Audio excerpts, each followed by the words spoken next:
Hey guys, Dave with First Place Auto Parts here, and I'm sitting on the tailgate of my '87 Chevrolet Squarebody truck. You know, back in 1982 when I was 16 years old, I drove one of these things to high school every day. It was a '76 Chevrolet Silverado long bed truck that had the towing package, which meant 410 gears and of course 10 miles per gallon. I had more fun in that truck than any teenager should have been allowed to have. And like a lot of things in life, that truck got moved on, but not before I did a lot of modifications to it, like painting it blue, installing the Krager wheels, and also trying to put a set of headers that were supposed to fit that body style, but didn't. I sold that truck and bought a '79 Trans Am WS6 car that was a 404 speed, and that's a whole nother story. In today's video, what we're going to do is we're going to take a look at the rise of the GM Squarebody in the automotive aftermarket. I've worked in the automotive aftermarket for over 30 years. I've worked for a lot of manufacturers and even a couple of retailers along the way. And I can tell you that the Squarebody truck, up before 10 years ago, maybe even as early as 5 years ago, just wasn't a ton of stuff available for it. Yes, there were some things you could get, and there were some retailers that specifically addressed the Squarebody, but not a lot of them. It was always the muscle car. It was always the Camaro, the Chevelle, the Mustang, and the Corvette that got all the love, and that's just not the case anymore. So in today's video, we're going to take a look at the rise of the GM Squarebody and the influence that it has on what manufacturers are bringing to market so that you can build your truck into anything you want to. Hey guys, if you like today's video, please consider subscribing to the First Place Auto Parts YouTube channel. We're going to continually be adding new videos every week where we show you how to put new parts on. We take a look at the latest parts that are available, and we go to some pretty cool car guy stuff I'm pretty sure you're going to want to see. When I owned my first square body truck, and to be quite honest, we didn't call them square body trucks back then, we just called them trucks. We didn't know they would become desirable 40 years later. Look, back in the 80s, there were no restoration parts for these things. If you wanted parts for your truck, you had to go to a GM dealership and get the body panel that you either dented or needed to replace, or the interior or the weather strip. The GM dealership was the only place you could get these parts. If you wanted performance for a truck like this, literally it amounted to putting on a rear bumper that you could put a tow hitch on.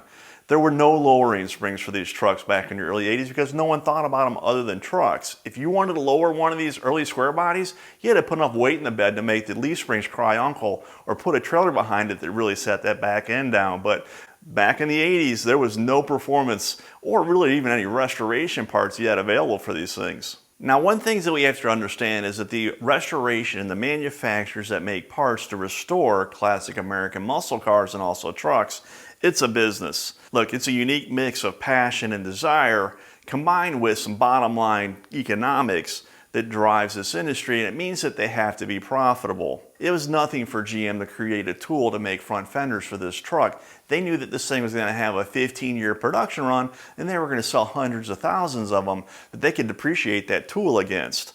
Today, to make one of these front fenders, it's not uncommon for a tool that you're going to stamp the metal out of to cost anywhere from $30,000 to $60,000. Remember, you got to have two tools because there's a left and a right fender. So business in the automotive aftermarket, a lot of it's dictated by not only the popularity of a vehicle, but also how many of them were made, and more importantly is how many people are going to fix them up right now. And the automotive aftermarket is always looking for vehicles outside of the traditional Camaro, Mustang, and Chevelle to make parts for. Look, again, the vehicle has to be popular enough that people will buy these parts, and you can tell when that happens, right? It's typically when there's enough parts to put together a catalog or even a whole website dedicated to a certain vehicle. If you go to the First Place Auto Parts website, you will see that we actually have a specific section just for the GM's trucks.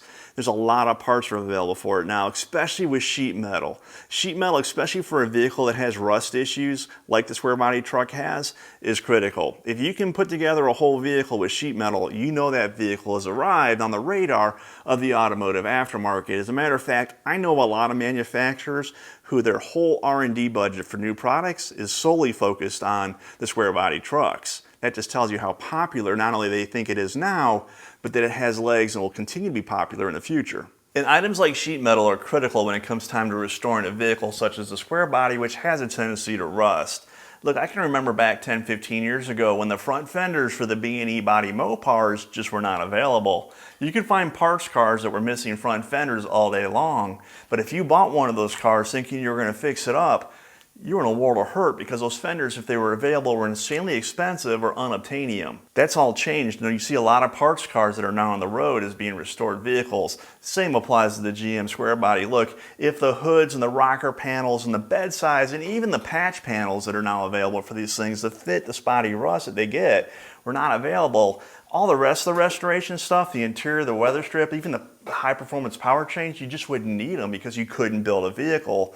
So sheet metal is critical, and it's typically going to be one of your biggest sections for any vehicle that's well supported by the automotive aftermarket, and the Squarebody is very well supported. And if we're going to talk about restoration and reproduction parts, the one thing that we have to talk about is the quality. Look, these trucks back when they were made in the early 70s and mid 80s, the quality was dubious at best, and I'm pretty sure the word dubious is a French word that means mediocre, because if the door kind of shut and the weather strip pretty much kept most of the rainwater out of the cabin, GM considered it good. Today's restoration parts benefit from it, not only an increase in technology and materials, but also the finishing process. Even the paints that are used to finish off a lot of the emblems is of better quality than was used on the vehicles when it was new. As a matter of fact, the parts are so good that many of them are licensed by the OE manufacturers to not only fit and function as originally designed, but it's exactly what they want to represent their name with. And most of your better parts are licensed by General Motors, Ford, or Mopar. Take, for example, the tailgate panels made by Trim Parts. Look, these things fit exactly as they should, come with all the clips that you need, and is finished in such a way that the paints that they use to fill in the letters for the script will far outlast the original version.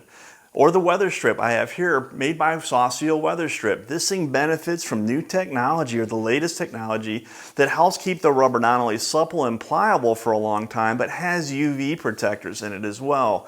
Look, the parts you get today, whether it's the tailgate panel, the weather strip, things like emblems that mimic exactly what GM made back in the day, but benefit from all the new technology, and even the chrome plating is better, all adds up to a better product, finished product. When you put those finished products on your truck, it adds to the detail. And really a finished vehicle is a culmination of detail. So the products that we have today, the leverage that the popularity that the Squarebody truck has forced manufacturers to elevate the quality level of the parts they're making.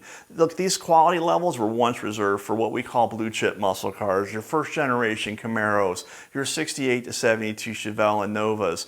The Squarebody has been elevated to that point where demand is such and expectations are such that the quality, the reproduction parts that are available today for you are much higher quality than even what GM used back in the day to build the truck originally. There's no doubt that this is a great time to own a 1973 through 1987 Chevrolet C10 Squarebody truck. 10 years ago, trying to restore one of these trucks was a real hassle. There wasn't a lot of parts available for it. The popularity and the sheer numbers of these trucks has forced the automotive manufacturers in the restoration side of things to start producing parts to not only let you restore your truck, but repair it so that you can drive it. Like the C10 truck is a Swiss Army knife of classic vehicles. Unlike your Mustangs, your Camaros, or your Chevelles or Corvettes, look, you can drive one of these things with patina on it and it's still cool. You can lower it, you can resto mod it, heck, you can even go to Home Depot with it and pick stuff up and bring it home and fix your house. So the C10 truck is here to stay, and with the help of the automotive aftermarket and the reproduction parts they're going to make for us, it's going to continue to evolve and change and get better for the guy who wants to either build, restore, or repair his truck. Guys, I appreciate you watching this video, and I hope you found it informative and helps you better understand where the Squarebody truck fits in the automotive aftermarket and what the future of restoration parts and modification parts, such as performance parts, look like in the future. I'm going to go ahead and put links to some of the parts I talked about in today's video, and also a link to the First Place Auto Parts website that'll take you directly to all the parts that we offer for the C10 truck. And until next time, keep the hammer down and keep it between the guardrails.